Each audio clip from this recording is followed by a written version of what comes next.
अच्छा, दूसरा ये भी होता है, जैसे आपने टेस्ट की बात की है कि टेस्ट वगैरह हम करवा रहे होते हैं, तो अब चले लोगों में वैसे रुझान आ गया है कि लोग कहते हैं कि हम फुल बॉडी टेस्ट करा लें, जी कुछ जी, बिल्कुल निकल बिल्कुल ना आए, ताकि थोड़ी सी प्रायोरिटी पे हम रखें अपनी सेहत को। एग्जैक्टली। अब लोग वो टेस्टों की रिपोर्ट भी चैट जीपीटी को चेक करा रहे होते हैं कि चलो डॉक्टर ने कह दिया ना, अब हम टेस्ट करा लिए, अब डॉक्टर के पास क्या चेक कराने जाएं कि जी ये टेस्ट की रिपोर्ट आ गई, चैट जीपीटी को चेक करा लेते हैं।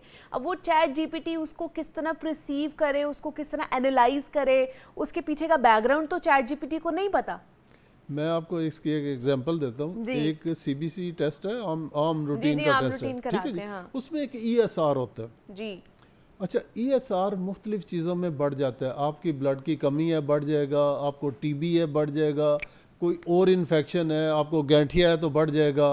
आपको कैंसर है तो बढ़ जाएगा। सही ठीक है, है जी। सही है। मेरे पास एक पेशेंट आई, उसकी बच्ची की नई नई मंगनी हुई। अच्छा उसकी सास रिपोर्ट लेके अपने किसी डॉक्टर के पास गई। अच्छा। उसने कहा जी उसका ईएसआर थोड़ा सा बढ़ा हुआ था। उसने अच्छा कहा आपके तो बच्ची को टीबी है। अल्लाह। अच्छा, मेरे पास उसकी माँ रिपोर्ट लेके आई तो उसने कहा जी बच्ची को तो कोई सिम्टम नहीं है, तो डॉक्टर ने कह दिया टीबी। मैं जब उस बच्ची को एग्जामिन किया, उसकी रिपोर्ट देखी, देयर वाज मतलब एब्सोल्युटली नो टीबी।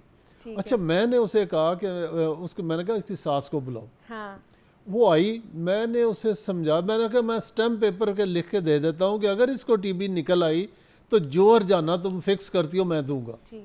लेकिन वो चल नहीं मानी। अच्छा उसने कहा जी हमारे डॉक्टर ने कह दिया। तो इसी तरह अगर आप वो चैट जीपीटी को फीड करेंगे और उसने कोई चीज़ बता दी और आप उसको जेहन में लेके बैठ गए तो आपके लिए उसके ऊपर बड़ा अगर आप आमीन कह देंगे तो फिर वो आपके लिए कह लें कि मुश्किल का समा बन जाएगा।